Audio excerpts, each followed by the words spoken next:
जरा पप्पू यादव जी हमारे साथ जुड़ गए। एक सेकंड रोक रही हूं आपको, मैं लौटूंगी आपके पास, आप इस बात को करिएगा और कंचना जी की बात का जवाब भी दीजिएगा, क्योंकि यहां पर ना कंफ्यूजन भी बहुत सारी मची हुई है, जैसे कि टिकट को लेकर, पार्टी को लेकर। उधर पूर्णिया में 2-2 नामांकन भर दिए जाते हैं, लेकिन पप्पू यादव जी आपने तो बवाल मचा दिया है। नामांकन तो भर दिया है, लेकिन कांग्रेस अल्टीमेटम दे रही है, वो कह रही है कि भैया नामांकन आपको वापस लेना पड़ेगा। ले रहे हैं क्या नामांकन वापस? आप एक बात बताइए, जब हमने मधेपुरा सहरसा छोड़ दिया, जब मैंने इस विचारधारा के साथ मजबूती के साथ खड़े हैं, स्टैंड बाय हैं, हमारी जो कंप्लीट विचारधारा है वो ह्यूमैनिटी पे, और वो बिल्कुल बिना जात पात के हिंदू मुसलमान के बैकवर्ड फॉरवर्ड इस सब चीज के बगैर हमारी राजनीति रही। गरीब मिडिल क्लास जिस किसी वर्ग के हो, आपने देखा होगा कोरोना, आपने देखा होगा बाढ़, मैंने कभी कोई जात कौन है, धर्म कौन है, मजहब कौन है, मैं इन सब फेर में नहीं पड़ता हूँ, ना मुझे आता है ना मैं करूंगा। लेकिन गरीबों की और आम आदमी की जिंदगी बदलने की ईश्वर ने क्षमता दी है, वो मैं इकोनॉमिकल मदद करके उसकी जिंदगी बदलता हूँ। फिलॉसफी में कुछ नहीं रखा है। जब लाइफ आजाद हिंदुस्तान के बाद और गरीबी बढ़ती जा रही है, इकोनॉमी जेब से खत्म हो रहा है, तो इसीलिए मैं कोई डरता नहीं हूँ और कोई बवाल नहीं मचा हुआ है। फिलॉसफी की बात आप यहाँ पर कर रहे हैं। एक तो पॉलिटिशियंस के साथ प्रॉब्लम क्या है, सीधा जवाब नहीं देते हैं। ये फिलॉसफी जो आपने समझा दी है, इसके पीछे का सार समझना चाह रही हूं मैं। मतलब आप वापस नहीं लेंगे, यही कह रहे हैं ना आप? अच्छा, एक बात बताइए, लाखों की भीड़ सड़कों पर, जिसकी पूरी आस्था और जिसका पागलपन, बिना कास्ट क्रीड के, कोई कास्ट नहीं, no backward, no forward, no Hindu, no मुसलमान, नो सिख, नो ईसाई, नो राजपूत, नो ब्राह्मण, सब एक परिवार, और आंगन की खुशबू के साथ पप्पू यादव का रिश्ता।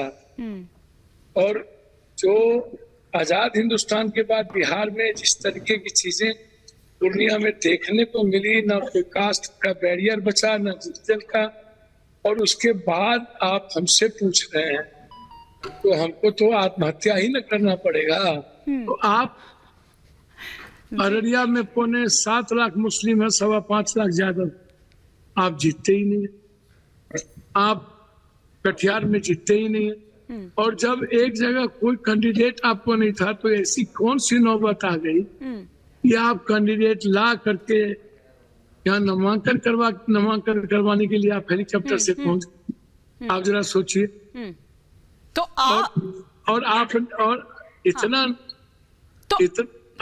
हाँ जी, तो आप जिस तरह से गिनवा रहे हैं, मतलब आप ये कह रहे हैं कि जीत को लेकर आप वहां पर आश्वस्त हैं, लेकिन जिनका जिक्र आप कर रहे हैं ना, वो ये कह रहे हैं कि ऐसे तो आप बीजेपी को ही फायदा पहुंचा रहे हैं ना, गठबंधन में रहने के बावजूद। मतलब वो ये कह रहे हैं कि हमारे साथ नहीं है आप, तो फिर आप बीजेपी के ही साथ हैं।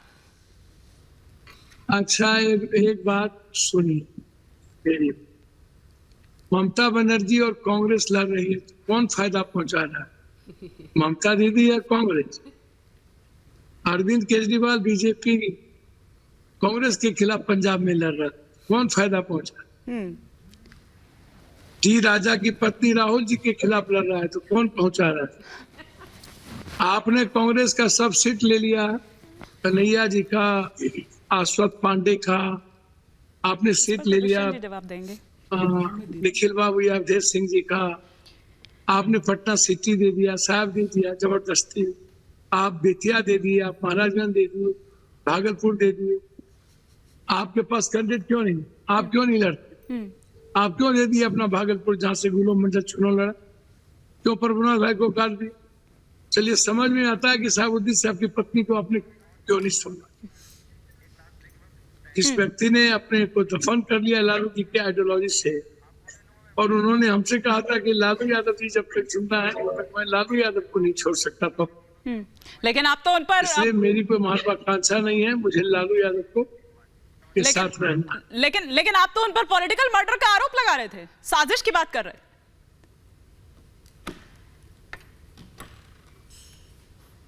तो आप हमको एक बात बताइए, आप कहीं जा नहीं रहे, और कांग्रेस पर इतना अपने फ्रेंडली फाइट लड़ने भी नहीं दिया हाँ और इतना दबाव बना दिया कांग्रेस पर और उदी सोनिया जी के साथ, बाप रे बाप, कि पप्पू की कोई वार्ता होगी तो गठबंधन टूट जाए। सिर्फ सिंगल पप्पू यादव से इतना नफरत कौन सी गुनाह कर दी? एक सीट पर क्या हो जाना था? और यदि आप पप्पू यादव को बेटे की तरह महसूस करते तो आज बहुत बड़ी बात हो। मेरा कांग्रेस में ज्वाइन के बाद आरजेडी में ज्वाइन करना ये कहाँ सवाल है? बार बार आप यही बात कर रहे हैं, आपके परिवार के लोग यही बात कर रहे हैं। और हमने तो कहा कि आप पूर्णिया दे दो, आरजेडी से देना दे दो, आप छोड़ दो कांग्रेस की बात। तो जब मैं एक एक बात पर चर्चा हुई, उन लोगों से भी चर्चा हुई, परिवार के लोगों से भी चर्चा हुई, ठीक है जी, तो आप खुद बताइए ना मुझे क्या करना चाहिए? ठीक है, क्या करना चाहिए बता दीजिए दुष्यंत जी, क्विक रिएक्शन, क्योंकि वो तो लग नहीं रहे मूड में। आप अल्टीमेटम दीजिए, आप कुछ भी दीजिए। अच्छा, किसी को भी आप अल्टीमेटम देते कोई फर्क नहीं पड़ता है उसका। पप्पू जी सेकुलर लॉबी के, धर्मनिरपेक्ष लॉबी के, गरीब गुरबा के, मानववादी और एक बहुत ही बहादुर, किसी के सामने ना झुकने वाले नेता हैं। पप्पू जी अपने विवेक से फैसला लेते हैं। तो राहुल के सामने कैसे रुकेंगे? आज तक पप्पू जी ने जो फैसले लिए हैं राष्ट्र के हित में लिए हैं और हमें आशा और पूरा विश्वास है। पप्पू जी के ऊपर कोई दबाव नहीं है, लेकिन पप्पू जी की एक भारतीय होने के नाते नैतिक जिम्मेदारी है संविधान की रक्षा करने की, और उसको संदर्भित रखते हुए पप्पू जी अपना फैसला करेंगे और हमें भरोसा है पप्पू जी हमें निराश नहीं करेंगे। एक शब्द आपने अगर ममता जी उस पर गौर किया हो, फ्रेंडली फाइट की बात उन्होंने कही थी, यही तो चल रहा है ना, हर राज्य में यही चल रहा है, वो यही तो बात कर रहे हैं। तो वो कह रहे हैं कि भैया ठीक है, जब वहां हो सकता है तो यहाँ क्यों नहीं हो सकता है? और आत्महत्या तक की बात कर रहे थे वो तो।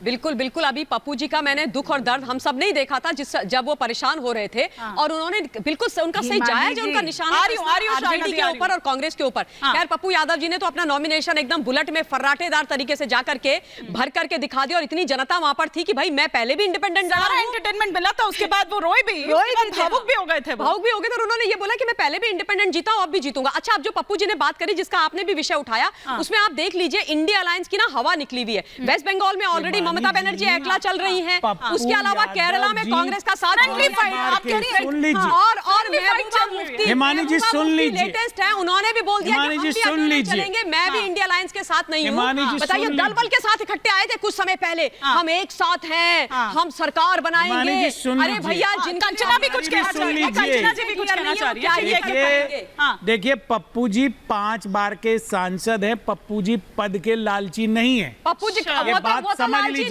पप्पू जी के लिए जरूरी है देश का संविधान बचाना। वाले हो गए, पप्पू जी के लिए जरूरी है कांग्रेस का प्रधानमंत्री बनाना। पप्पू जी तो बहुत बढ़िया है, पप्पू जी भारत में कांग्रेस का पीएम देखना चाहते हैं और हमें भरोसा है पप्पू जी हमारी आशा और पप्पू जी के बारे में बताएं। अच्छा, कुछ कह रही है शायना जी, पप्पू जी के बारे में कुछ कह रही हैं, एक बार सुन लेते हैं। हाँ शायना जी, आप कुछ बता रही हैं पप्पू जी के बारे में। आ रही हूँ कंचना जी। मैं बोल रही हूँ कि कांग्रेस के पप्पू जी को पूछिए, अच्छा उनकी क्या है परिस्थिति। और वो ओरिजिनल पप्पू जी जो हैं कांग्रेस के, वो सिर्फ देखते हैं, दिखाते हैं कि देखिए मैं बड़ा एक भारत जोड़ो यात्रा न्याय के बारे में बात करते हैं। उनके यहाँ सबसे ज्यादा अन्याय है। मोदी जी ने तो कर दिखाया है, उनके जो स्कीम्स है, वेलफेयर स्कीम्स है, जो प्रगति हुई है पूरे देश में, हमें पता है कि मोदी की गारंटी के निमित्त हम 400 पार जरूर पार करेंगे।